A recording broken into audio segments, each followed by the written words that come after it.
Hi folks, I'm Jack Kennedy and welcome to Farm Tech Talk, the Livestock Show, our weekly look at, I suppose, what's happening in the fields and what's not. I'm going to be joined by Adam Woods and Darren Carty slightly later in the programme, but first up is Aidan Brennan, our dairy editor based in North Tipperary. Aidan, how's the suntan coming along? Good, yeah, farmer's tan now, Jack. That's the job. Listen, it's a busy time on dairy farms. It's the 20th of May. We're into kind of peak breeding season, I suppose. Maybe, the first 3 weeks coming to an end, or, maybe even into start of the second round for some of the early herds. I suppose just give us a kind of a snapshot of progress to date, or where most farms are. Yeah, so I suppose I've been sitting in a number of Zoom call discussion group meetings over the last week or so, and generally speaking, the picture on farms is good. Look, the weather has been fantastic for the last 6 weeks in terms of what cows need. So they've got full intakes of grass, good quality grass, sun on their backs, they're in good condition score, they're showing good signs of heat. You'll have to say, it's been a dream start to the breeding season across the country.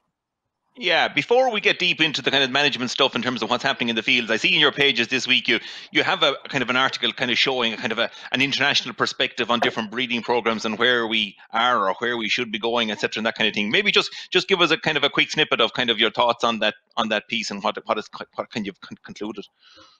Yeah, well, we have nothing concluded really, Jack. It's just a look at what different countries are doing. So we have Sweden, America, Australia and New Zealand, and we'll be going back to those over the next few weeks. I suppose it's a follow-on really, Jack, to last week's article, which looked at analysis by the ICBF in terms of the different they've selected a group of farms and looked at their profitability and performance. And I suppose it's just a follow-on to that. I suppose the conclusion from ICBF and the advice I suppose that they've been issuing is that farmers in Ireland should be looking at their EBI the bulls as opposed to the breed of the bulls. So the general direction you would say in Ireland is towards a single breeding program, and we're just looking at what different countries are doing and where does that sit in the international perspective. Okay, good job. In terms of, I suppose, what's happening in the fields, Aidan, I mean, you have a piece, again, I see in your management notes on kind of, I suppose, teaser bulls or, how to kind of work them in terms of trying to pick up these cows now that haven't maybe shown heat or that are slow to show heat or whatever. Talk to me about kind of teaser bulls and kind of, I suppose, what's the do's and don'ts. Well, I suppose the rationale, Jack, is that activity is going to decline after the first 3 weeks because you have a higher percentage coming bulling every day for the first 3 weeks. But you'd be hoping that 55 or 60% of those will now be in calf, so you're only going to get a fewer number of heats per day, and it's hard to pick up heats when there's less activity. So I suppose introducing a teaser bull at this stage, you're introducing a lot more testosterone into the herd, which is going to it'll make cows a little more excitable. Those bulls are going to be mad for finding cows that are in heat. They want activity, they want a bit of action, and no more than what you see in normal people. Like there's a lot of action going on when you let in a few young bulls. So the idea is that those bulls are going to be picking up the cows in heat. You'd be ideally putting the chin ball onto those, so the chin ball then they'll mark the cows as they're bulling them, and then it'll help in terms of heat detection. Now, it doesn't avoid the need for heat detection because you still need to be watching the herd at 3 or 4 times a day. But the cows that are bulling are coming onto heat or coming off of heat. They'll be hanging around those teaser bulls. So it's a really effective aid in terms of picking up cows in heat for the next couple of weeks. And is the chin ball absolutely necessary, Aidan? Because I mean, they are difficult animals to work in, getting them into crushes, trying to fill up paint, all that kind of piece. Like, I mean, it is, I'd say, dangerous, problematical, kind of a high risk area. Like, is the chin ball absolutely necessary? Well, I suppose in my view it is, Jack. The reason I say that is because some bulls don't hang around cows too long. Now, if you have a very young teaser bull, which most teaser bulls are young in fairness, they will be, they'll show a lot of activity. They'll be hanging around the cows a lot and doing a lot of mounting. But if you have an older bull or some bulls, they might only do 1 or 2 mounts and they're done in that case. So you wouldn't, you're then relying on the bull to rub off the tail paint that the cow will have on. I think that the chin ball, it's not a big investment. Look, they cost about €200, and the paint, like they say 10 or 15 mounts per paint, but to be honest with you, I think you're going to get a lot more than that. I wouldn't envisage a farmer having to change the paint until 20, 30 mounts are done, or more even. It all depends on how many the activity of it. I would say you do need it, and I'd also say probably for most herds you probably do need more than one bull, depending on herd size, of course. If you're less than 70 cows, one bull should be sufficient. But if you're more than 70 cows, the second bull it's a help, because oftentimes you'll see it there that the bull comes out, it picks a cow that's in heat, and it sticks with that cow all day long. Whereas there could be 2 or 3 other cows bulling, or maybe not that number even, but like 1 or 2 other cows bulling that the bull shows very little interest in. And if you have a second bull, you have a little bit more competition. They're going to be competing against each other for those cows. And if one cow if one bull is working on a cow, at least that other bull is out sniffing around cows and making sure he's going to get his bit at some point in the day as well. I mean, Aidan, is it again? I argue maybe a touch early. I mean, 4 weeks in, like you'll be getting the repeats from the first round. You'll be getting kind of anything that you hadn't picked up in the first round. There still should be theoretically a kind of a good bit of activity in the herd, and maybe hold off on the vasectomized bull for another 3 weeks. So kind of getting into week 6 to 10 of the breeding season. No, Jack, I'd say like your percentages coming in heat every day now are going to be a lot less. Like it's going to be half of what it was for the first 3 weeks. I think from week 4 on is the time to introduce your teaser bulls. Now, what I would do is I would remove the teaser bulls on the days that there's going to be a lot of cows are going to come in heat due to synchronization programs. So if you're giving PG today, I'd be removing the bull in between, in 2 days time and to 3 or 4 days time, because they're going to be just too busy. They'll be wrecked, like to be worn out. Equally, then, if you're using fixed time AI programs, I'd be removing those bulls, the day before and the day after you're due to AI the cows, because they'll be worn out from it. But no, I disagree. I think now is the time to do it. There's no point in 4 or 5 weeks into breeding season, there's still going to be a good few cows bulling from week 6, 7 on. Like a lot of farmers in that cases will be letting out the full bull, they'll be finished AI. So the benefit of it is to pick up the cows now. So I definitely say that they're a good job. Of course, you need to remember that it's probably too late to go at it now, which is the kind of the paradox of it. Like you need a bit of time between doing the procedure on the animal before you'll introduce them to the cows. Otherwise, there's a potential that he's going to have live sperm. So you either have it or you don't at this stage, I'd say. Aidan, in terms of, I suppose, you've touched off the number of bulls, but in terms of the herd health aspect of it, I mean, you're bringing these animals in, sometimes they're coming in from outside the herd. In terms of vaccinations and herd health, is there a kind of a best practice piece? Yeah, look, I mean, you wouldn't be buying them now, that's for sure, during the middle of the breeding season. If you are buying them, and a lot of farmers now won't buy them, they'll just keep a few of their own strong bull calves and rear them up. Like there's no inbreeding risk.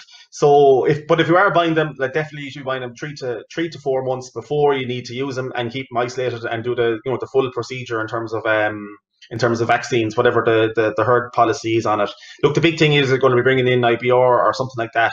That you don't want. So definitely I'd be following those procedures. But look, if you have it on the farm at this stage, you have the bull on the farm at this stage, like your risk is minimal enough, I would say, because he's been integrated into the herd as it is. Just on before we move on from that, Jack, just on the management of it, like some of the younger bulls, they'll mark the cows at the side as opposed to the top. So that's a kind of a courting mark is what they call that. So that the cow is not yet standing, but the bull knows she's coming on heat and he's hanging around her, and you see paint marks along her side.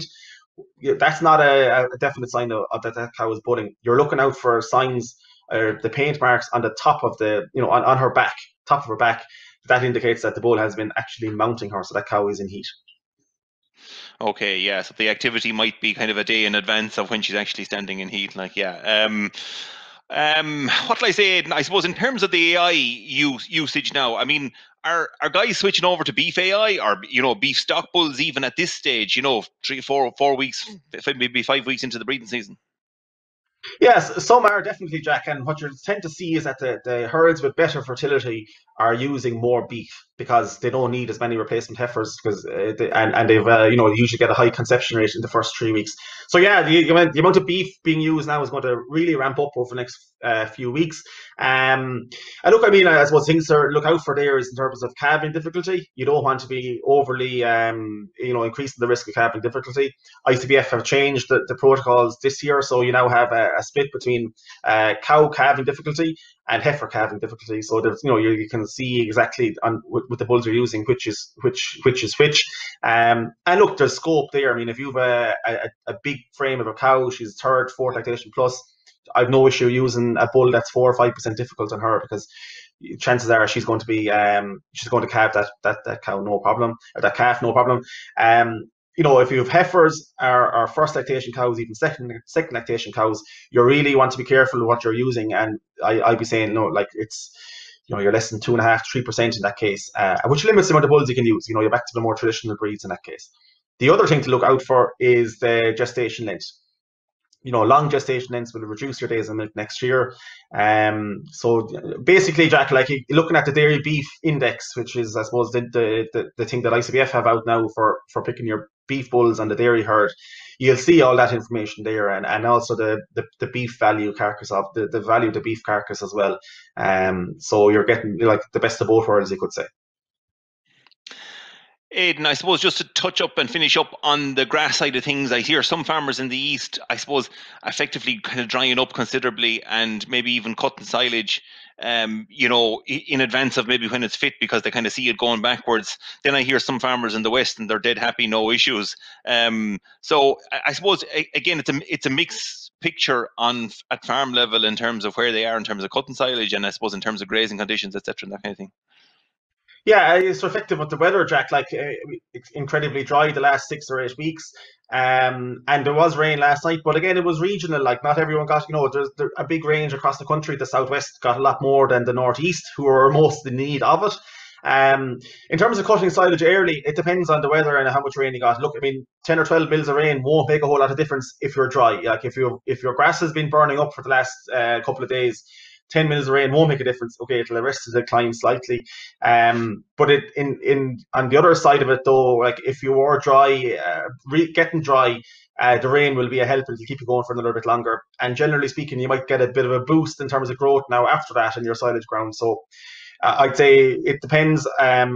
If you got the rain, I'd nearly be inclined to hold off cutting the silage just yet, because you will get more out of it in the next week. If you didn't get rain, or you didn't get enough rain and you're already burning up, I'd be cutting that silage, because it's probably going to decline further. And the second thing is you'll need that ground back in production, because you're probably heading into a prolonged dry period in those situations. So it's horses for courses. But you need to, I'd always you need to maximize the first cut silage, but you also need to maximize the amount of land available for the cows. So it's a balancing act. Right, Aidan, look, we'll leave it at that. Good to get the practical tips in terms of what's happening in the fields, and we'll be in touch again next week. Right, folks, I'm delighted to be joined now by Darren Carty, our Sheep and Schemes editor with the Farmers Journal. Darren, I see you got the red curls tidied up. Yeah, sure. It's a shearing season, Jack. You couldn't have the neighbours talking about how badly the ewes are shorn, so I was the guinea pig first to see that it's okay. Good job. Listen, my sheep buddy got €118 for 41 kilos. How did he go this week? I mean, he seemed to say to me that it was up a touch on the previous week. Yeah, he was probably up about €2, Jack, and we've seen that. We've seen, I suppose, the week started off, and factory agents, Ginny, they were very keen for lambs. They were ringing around producer groups. They were ringing farmers that they knew had, say, significant numbers of lambs, and they wanted to maximise the kill this week. And that's all, I suppose, tying into Ramadan is Saturday the 23rd of May. It's kept a good bit of life under the trade, I suppose, for the last week, and that's something we can be very thankful of. The other, I suppose, maybe big factor why your buddy got, say, a bit of a touch extra in lambs is that there's no hoggets left in the system. Hoggets are totally cleared out at this stage, and for 1 year we can probably say that spring lamb producers are seeing a stable trade for this time of year anyway. And Darren, just explain to me again, just kind of in simple terms, the Ramadan job and why it is important, I suppose, and why these Muslim festivals are so important in general. Yeah, so I suppose if we were to look, Jack, say historically over the last few years, Ramadan would have been a real big festival. It would have been the one that every farmer would have known 10 years ago. And in the last few years, it is, I suppose, maybe reduced down in prominence. And there's one simple reason for that, and it's a very strange one as well. So during the Feast of Ramadan, it's a month-long season. you have a big sort of feast or festival period at the beginning, a big festival period at the end. And every day, I suppose, as part of the Muslim religion, people are fasting during the day and they're eating at night time. As the festival moves forward 2 weeks every year, because it's working off the Islamic calendar as opposed to the Georgian calendar that we're working off, you have longer daylight hours and you have less time to eat. So we've seen, I suppose, maybe the Ramadan festival reduce in that sort of dominance over the last few years, and the Eid festival, which will take place at the end of July, come in and be a real strong replacement. But it still has been important this year. And the other factor, I suppose, maybe giving it a kick this year or giving it a boost is that, and it will be the case for the next 2 or 3 years, is that the Easter and Ramadan are going to be falling 2 weeks apart for the next 2 to 3 years. And that is a good thing for farmers, because you do have a kick in demand for Easter, and then after you have a kick in demand, say, from Ramadan. There's a couple other, I suppose, maybe things playing as well, is that we're also seeing an increase in Muslim population in Europe. Like there's a slide there that's showing the latest figures are 2016, and it's showing, I suppose, the populations in different countries. But like where we're at now is we're seeing the population of Muslims in France, in Germany, in Belgium, following, I suppose, maybe in the last 18 months to 2 years, a lot of migrants coming into the countries is somewhere between 7 and 9%. So that is having a bigger bear. It's having a bigger bear in our markets. It's increasing demand at a time of year, I suppose, when there's a lot of volatility in the market, the switch over from August to spring lambs, and thankfully this year we've benefited on the back of that. And Darren, on the dairy side, we would always say that kind of milk prices will, to an extent, will follow kind of oil prices. So if oil prices are on the floor, dairy prices can be under pressure because there's a lot of demand from those, Far Eastern countries, etc., and that kind of thing. What's the relationship between oil prices and, I suppose, the demand for lamb, we'll say, from some of those countries? Yeah, no different, Jack. It's exactly the same. And one of the things, say, for the Ramadan festival and the Eid al-Adha festival is, like, if you look at the countries where the big population of Muslims are, it's North Africa, it's into Saudi Arabia, Abu Dhabi, them sort of areas. And in recent years, you would have seen big numbers of sheep leaving Spain, leaving Romania for live exports. Like last year, close to 1 million sheep left Romania and was exported live to Libya, to other North African countries. Libya was the big one, took over 600,000 live sheep last year from Europe. And all of that, I suppose, is helping. What we're hearing at the moment is that the low oil prices is having a small bit of an effect, and it is tempering demand slightly. The one thing, I suppose, maybe that is helping it at the moment is that we're in a period where the supply of lamb globally has tightened. We're seeing more sheep meat going into the US. We're seeing more sheep meat going into China. Now, leave aside, I suppose, maybe the complexities of coronavirus and also of African swine fever. But we're seeing less, say, sheep meat on the global market. And that is keeping, I suppose, maybe some bit of a flow under it. It probably will have more of an effect, we'd imagine, for the Eid al-Adha festival. And it's just, I suppose, we'll be watching to see how that plays out and see how demand, I suppose, maybe does demand improve in China. If demand improves in China, we should be okay. Is that the next big festival that's coming, Darren, after the Ramadan job? Yeah, so the next big festival is Eid al-Adha, and for the last 5 years, that has, I suppose, maybe driven demand. So it has, like the Eid al-Adha festival has been, I suppose, maybe huge in the last 5 years. Last year, if we think back to it, it didn't maybe live up to demand in the fact that we had two of our main factories closed, so Keepack and Dawn Ballyhonus was closed at the time, Eid al-Adha. But even despite this, Jack, it drove demand in Kildare Chillin, it drove demand in the two Irish country meats factories, and the kills for them weeks were somewhere between 55 and 65,000. If we went to the year previous, it drove the weekly kill in the week preceding Eid al-Adha to 80,000. So what I'd be saying is that, look, farmers need to keep an eye on, say, when they have lambs coming, and a lot more people are targeting them. This year it's the end of July, And it's something that to be mindful of in the back of your mind, particularly if farmers are putting cost into the system and creep feeding, they want to have the lambs out for that market.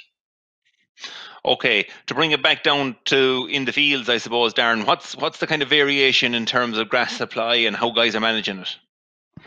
Yeah, so Jack, so there's a massive variation. Like if I see here at home, we got a nice dash of rain on Saturday, another dash of rain on Sunday, and a bit at the start of the week. So the place is really greened up. Whereas a couple of farmers we'd be in touch with on a regular basis down around Castledermot side, they're starting to burn up now. They missed that rain. You'll also see down around your own neck of the woods, some farmers got rain, some missed out of it. So you have, I suppose, maybe two different variations emerging, and some farmers getting really tight for grass now. And there's a couple of things that they're doing. Some farmers, I suppose, if they have, say, maybe land in one block, they're starting to graze ahead, letting the lambs ahead of the ewes, tightening up the ewes. And that's happening, I suppose, maybe for lambs where they're aged 8, 9, 10 weeks of age. Ewes have reached their peak milk yield. They're starting to fall off now, and lambs are starting to motor on grass. With younger lambs, you'd be slow to do that at the moment because you will hit the peak yield of ewes. So if your laminator had yearling hog or something like that, you want to give them priority. The other thing that some farmers are starting to do as well is that's to introduce creep feed to lambs that might be 9, 10 weeks of age. And that's something that we had to do last year in Tullamore.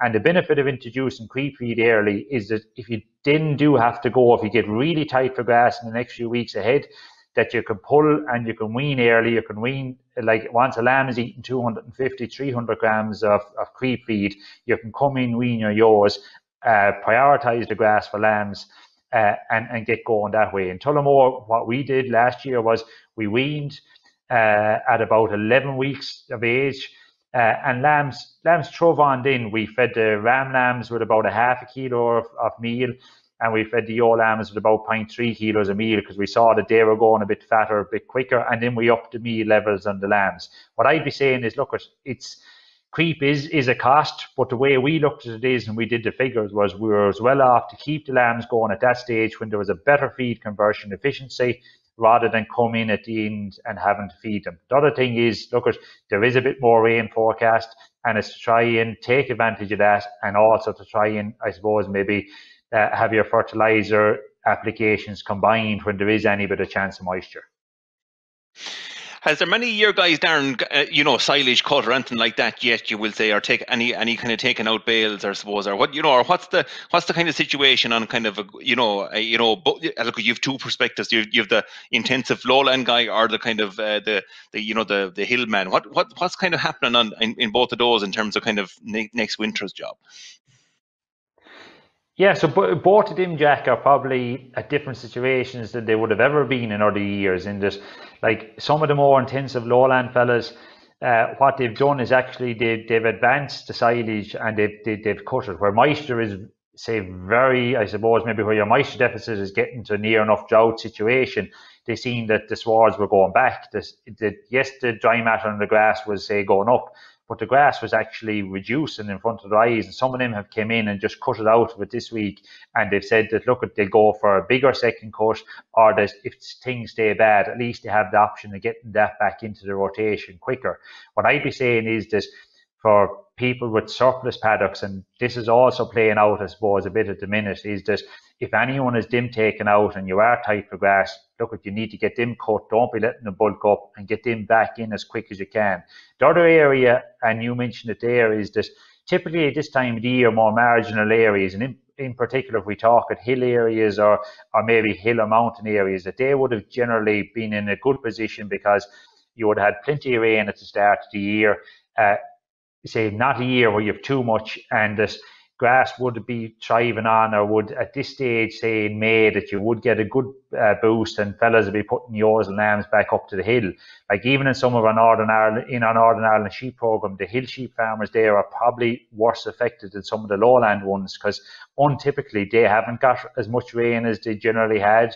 And the volume of forage is scarce enough in the hills. So what some of them are doing is they're keeping down, say, the twins, maybe keeping them on silage ground for a bit longer, feeding them, putting back a lower number back up to the hill, and that if they do get back up and running, then they'll go for, say, a quick cut of silage in to try and maintain quality, but say maybe close, fertilize it well, and try and cut 7 weeks later. So like there's a lot of different, I suppose, maybe situations on farm, and like I wouldn't panic if I on the silage side of things. In that, if you can, yes, your quality will be down the later you go in the year, but still, it's to keep your lambs thriving at the moment. And if when growth does pick up, which it inevitably will, well, then you can take surplus paddocks out of the rotation, which will give you good quality silage as well. Yeah, I mean, I think you're dead right. We saw some of the same situations on cattle farms and dairy farms, even where as you say, in the east of the country, where the silage crop was literally melting in front of you, they were taking it out this week, and I think rightly so, as you say, because otherwise you were going to get another situation that wasn't going to improve at all. Darren, I'll leave you on this. Is the in terms of the kind of I suppose the trade or the outlook for the next couple of weeks, is it still relatively positive? I mean, prices are still that little bit ahead of 2019, I'd say, here now in 2020 as we speak, the 20th of May. Yeah, I suppose, Jack, the one thing that should benefit it is, like, look, there's no doubt in this, we're going to see a bit of a lull in demand next week. And it's what way factories, I suppose, maybe try and put pressure on, or say what way markets respond after Ramadan. The one thing that will influence it is supply and demand.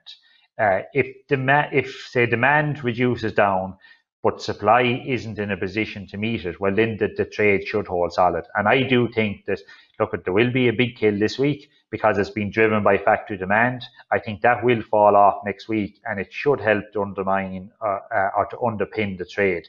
The big benefit that we have this year is that the hogget kill is nearly disappeared at the moment. This time last year, we were killing 17, 18, 19,000 hoggets. Last week's kill of hoggets was in the region of 10,000. So that has had a big help.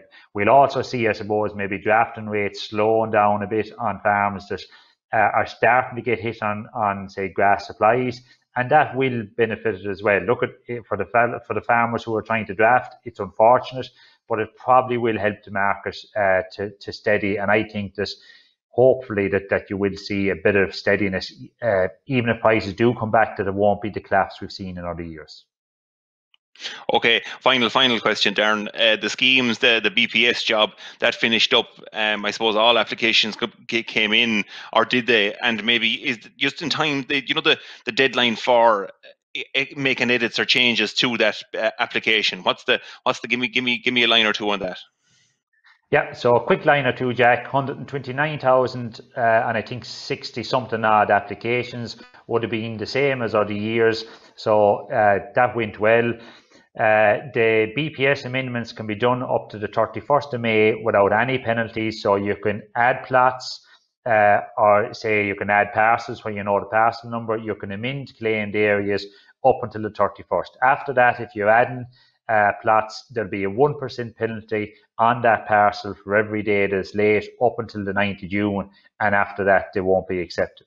Now, there is a slight, say, exception to that, in that there is a few sort of say things that can change after the 9th of June, and that's like an obvious, or say, I suppose maybe an error that can be seen as, look, it's a genuine mistake. The department always treat all of them on their own individual basis.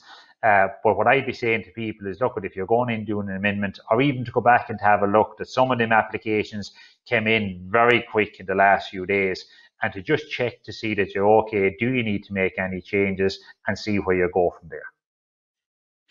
Okay, Darren, I leave you on this. We had a chat with actually Fergal Morris from MSD earlier on, and one of the issues we talked about was kind of managing the sheepdog or managing the cattle dog on a livestock farm. So it'd be no harm for your guys just to hear what Fergal had to say on kind of worming and treating ticks and fleas, etc., and that whole health piece, I suppose, with the sheepdog. So listen, I leave you on that note, and we'll catch up. And just your guys might listen to Fergal here now and just hear what he had to say in terms of the minding the sheepdog job.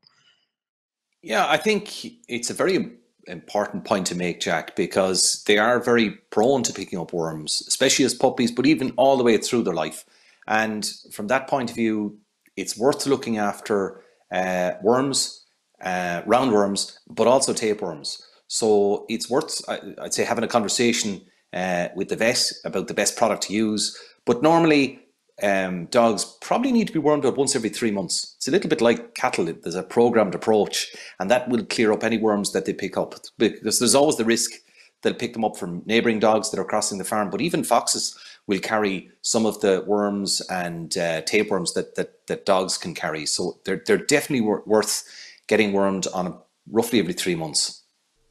Okay, Fergal, so managing that piece, having your calendar up on the wall, marking in every 3 months when the dog is wormed is a nice little tip. In terms of fleas or ticks, again, I see our sheepdog here yesterday and he was having a good old scratch. I mean, fleas or ticks are as important as worms, is it fair to say, for the sheepdog?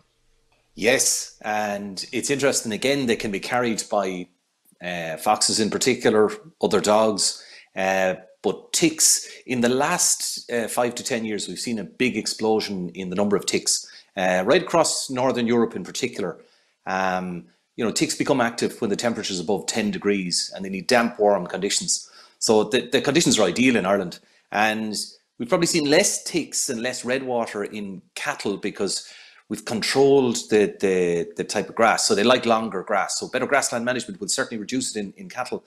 But ticks are still there. They're in hedges, they're certainly in woodland areas, and dogs tend to explore that little bit more. In fact, if you go to the US, they use dogs as what they call sentinels to actually capture, to see where ticks are in high numbers, and also then the tick-borne diseases like Lyme disease. Because if Lyme disease is an issue in an area, you'll actually see that dogs are about 60 times more likely than humans to pick them up, because they're rolling around in grass, or especially in woodland areas. That's the areas that ticks really like. And this issue about Lyme's disease it's become a lot more common in the last 10 years. We've seen, incidences here where the amount of it that are found in ticks, we've seen a higher incidence. And also there's another condition called tick-borne fever that can affect a number of species, probably more of an issue in cattle, but in a recent study, more than 40% of the ticks that were collected around the country were actually positive for anaplasma, which causes it's a bit like IBR, very high temperature, runny nose, some coughing, but that again can affect dogs as well. In terms of, it can be quite expensive, obviously, if your dog gets sick, Fergal, and you have to go to the vet and go through the routine of antibiotics, etc., and that kind of thing. Is there, in terms of vaccinations and the sheepdog or the family dog, what's I suppose the protocol there, or what's the kind of the best practice? I think, and we've seen this now in the last 2 months, that because of social distancing and so vet practices have been looking, we'll say, for looking at emergencies only. Older people potentially are concerned about cocooning and they're not going to the vet. But we are seeing a drop off in the level of vaccination. And anytime you see a drop off in vaccination, you'll see an increase in parvovirus. Parvo is extremely contagious, and it'll remain in the environment for periods of time. And that's certainly a risk to dogs everywhere. More of an issue in urban areas because, again, you've got a higher population of dogs probably, but parvo's the biggest risk of all for dogs, especially when they're younger, but even as they get older and are immunocompromised, it can be a problem. And the other one is leptospirosis, and farm dogs in particular are very prone to leptospirosis because the lepto that causes problems is associated with rats. And again, dogs are quite curious and inquisitive, and they're probably in areas where they might come across rat urine in particular is the risk. So vaccination is something I think for dogs, especially for lepto and parvo, that they should do on an annual basis. One of the things as well, just on the flea and tick side, there are products now that last much longer. So there's products out there now that can last up to 3 months. So that's a great opportunity. If you get the vaccine, you can get products that can last up to 3 months to prevent the flea and ticks while you're there. Adam, good to talk to you. We're catching you in between journeys. We're catching you in between farms. Look, I have to start this week. How's the calf? Oh yeah, the calf is good. We actually tied him up, Jack, for the first time this week. Some of the bucks at home, even though there's no shows, they still want to show him around the yard at home. So yeah, he's looking well. Started on a little handful of creep too, so doing well. Yeah. I'm not talking about that calf at all. I'm talking about the calf that was delivered when we were recording Farm Tech Talk last week. Sorry, he's good. Yeah, no bother. Yeah, fine. And there'll be no messages like that this week. No, all good. All gone outside. Good. Just for viewers that don't know what we're on about, Adam got a sign placed in front of him during Farm Tech Talk recording last week to say that the cat's legs were out. So we were lucky to keep Adam on the line. Adam, I suppose just to get down to business, in terms of, I see the markets, first of all, I see the Big Mac is back in business. Yeah, that's great news, Jack, for farmers and for beef finishers up and down the country. I guess we've seen it in Kylemore Road yesterday up beside the farm centre, traffic jams and a lot of, we'll say, horns beeping to get in around the drive-through. So that's all good news, because look, if McDonald's was a country to be our second most important country for beef exports, they buy 40,000 tonne a year. They're like a small country. So that's really, really important. And I suppose it's going to take a while to ramp up. Obviously, there's only 6 restaurants open in Dublin. But over time, things, I think, are getting back to normal. And we've seen a couple of processors in the south of the country especially active in the last couple of days looking for cows. And cows are a really good trade there at the minute. So, again, in the last week, we've seen 1,000 extra cows slaughtered. So there's real good demand there. And that food service coming back to normal, Burger King, Supermax, everything is going to help there. And as I said, cattle are tight. Cattle are very tight. So it's all good news. In terms of the prices, the beef prices, are we still holding at the kind of 350, 360 mark? Yeah, maybe moved on another little bit, Jack. Maybe 360 is the new base for steers, I'd say. Now, there's some processors managing to hold on at 355. But I suppose you get, when cattle get tight, processors tend to bring in all sorts of deals. Like some of them are trying to buy cattle on a live weight basis, and the thinking behind that is that if they don't raise the beef price, the talk doesn't go out, I suppose, about rising in beef price. If you can hold at 355, or maybe buy on a live weight basis, or throw in haulage, or throw in, we'll say, extra weight, that there's no penalties, then the price stays the same, and you don't have to pay that to other people. So you're seeing little bits of deals being done there, and definitely it's a hard sell. Farmers need to sell hard in the next couple of weeks because supplies are tight. Speaking to agents on the ground, there's no cattle in sheds. Cattle, will say, off grass. While they're coming fast because of the good weather, and cattle are doing very well on grass, there isn't cattle fit to slaughter off grass yet. So it's going to be another couple of good weeks, I'd say. Bulls, will say, RNU grade, a mix of RNUs, 350, 360. And I've heard of good prices for real good cows, top end U grade cows, upwards of 340 for them. So that's another move, we'll say, a 10 cent in the last 7 days. But prime cattle, prime inspec cattle, they probably moved about 5 cent in the last 7 days. Adam, coming back to basics, Tullamore Farm, have you moved any bulls this week, or what's the story up there? Yeah, we killed another 6 bulls on Monday. Happy enough. Again, we killed it with one of them up at 412 kilos, with some of them down at 360. I think we're averaging around 370 there for that batch. They're sort of around 14 months. So again, a month younger than last year's kill. But again, price, look, it's not where we needed to be. We killed there at 355 for this week with no issue on weight. There's a couple of bulls left. We killed one light bull on Monday because his feet was getting a little bit tender, and we just thought he wasn't doing, so we let him off, and he was a good bit lighter than the rest. But in terms of feeding him on, it wasn't going to make sense because he probably wasn't doing enough to compensate for the feed costs. So yeah, only a couple of bulls left now on Tullamore. Tell me, what else is happening there in terms of the breeding side of things, or on the grass side of things? Actually, Jack, we're getting tight now for grass, and Sean's getting a little bit worried about I suppose the dry weather, because while it's a good grass growing farm in a dry year, and we've seen this in 2018, it dries up very quickly, and we're seeing that out farm in Clúna definitely drying up. And we're not too sure as regards looking at the forecast. We got some rain there last night, but we need a lot more rain to in order for grass to grow. Growing around 50. It's probably likely to drop off again for next week if we don't get rain. So there's no paddocks now coming out. We've taken the decision that we're just going to go into those heavy covers. If we have to top them the next time, we won't top them this time because topping might delay regrowth a little bit more. So we'll top them the next time when we come round. And we've stalled on fertilizer spreading for a little while until we get more rain. And as I said, no taking out of paddocks. But if we don't get rain in the next 7 days, I'd say we'll be going in with silage this day week to try and slow up cows a little. It's not as if, I suppose, on farms where you have autumn calvers could be weaned at this stage, and you could tighten up your cows on paddocks really tight, and you could feed meal to your weanlings, and we'll say slow the whole thing down. But we have spring calving cows. It's all spring calving cows, so we have to keep them going. And it's in the middle of breeding as well, which isn't ideal in terms of running out of grass. But hopefully we'll get rain in the next few days. I know it'll turn around very, very quick if we do get rain. Touch off breeding, like in terms of, is it, you're still AIing? That's still the plan? Yeah. Yeah, so the bull is out with the heifers. The heifers got 2 rounds of AI, and then they were out, we'll say, with the bull after that. And the cows are progressing along nicely. He is up on 60 cows out of the 86. We'll say for AI'd, and we'll AI for another 2 or 3 weeks there, and then the bull will go out, we'll say, for any, we'll say, late calvers or stragglers or whatever. I don't think we've a lot. We've 1 or 2 cows probably dragged it out this year, but we'd hope to bring them back because heats are really happening really quickly down there. Now hopefully grass won't, we'll say, impact that in terms of running out of grass in the next 7 days, that it won't impact on heats. But cows are in really good condition, and they've been coming into heat really, really quickly. We've been happy, and we've seen to have a good hit on the first service conception.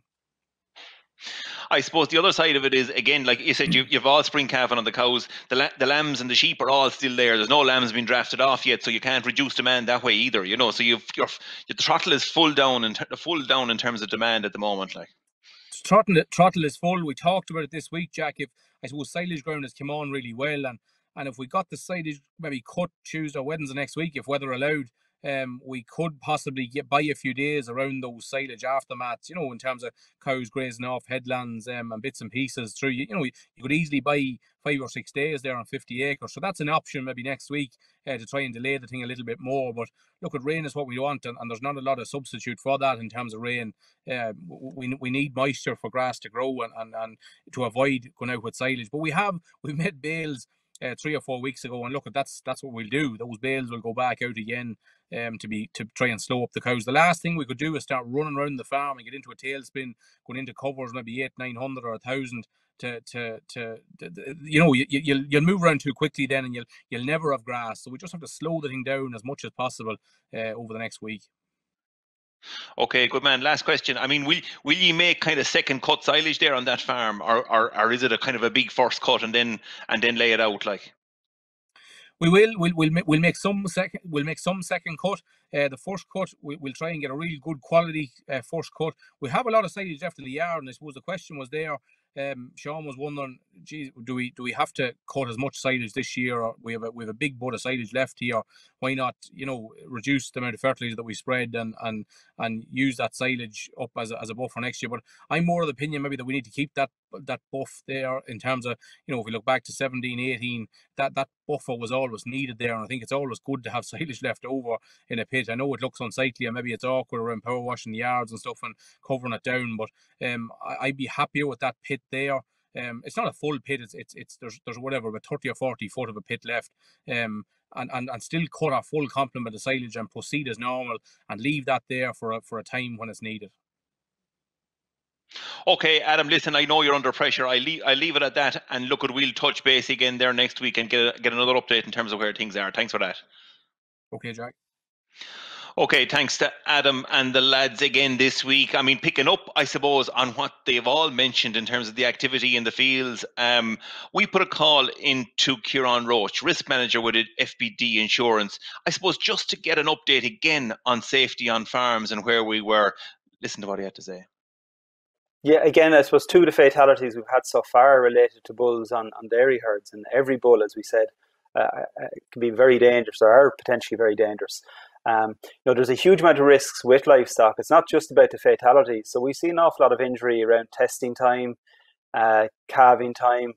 Times when people are under pressure working with livestock is when we're more likely to see the incidents. And as well, if that livestock isn't handled a lot, there's a higher risk. So the likes of suckler animals, the risk is that little bit higher because they're not used to handling that maybe a dairy animal might have. So breeding and docility is a really important bit when we look at our herd. But in the immediate, I suppose, term, it's all about having good facilities to handle the animals safely and to have the help that you need to carry out that work in a safe manner. There's 50% of all fatalities on farms relate to tractors and machinery. 83% of all child fatalities relate to tractors and machinery. So if there's a focus on that particular area, we can manage a huge amount of the fatalities and accidents and prevent them from occurring in the first place. Right, folks, some salient messages there on farm safety from FBD's Ciarán Roche. Look, folks, we've come to the end of another very busy show. Thanks to the 3 lads, Aidan Brennan, Darren Carty and Adam Woods. Thanks also to our guests, Fergal Morris from MSD Animal Health and Ciarán Roche from FBD Insurance. Again, if for anyone that's interested in the whole market side of things, especially on the beef side of things, we have a great interview with Conor O'Sullivan from Borbia in Shanghai, where he talks to us about markets returning to normal, etc., and that kind of thing. So if you're interested in that, tune into our markets show on Saturday night, Farm Tech Talk, the markets show. So again, just on the final note, thank you very much to our supporters, our NUA, Borbia, MSD Animal Health and FBD in terms of supporting this outside broadcast. With that, stay safe and safe farming.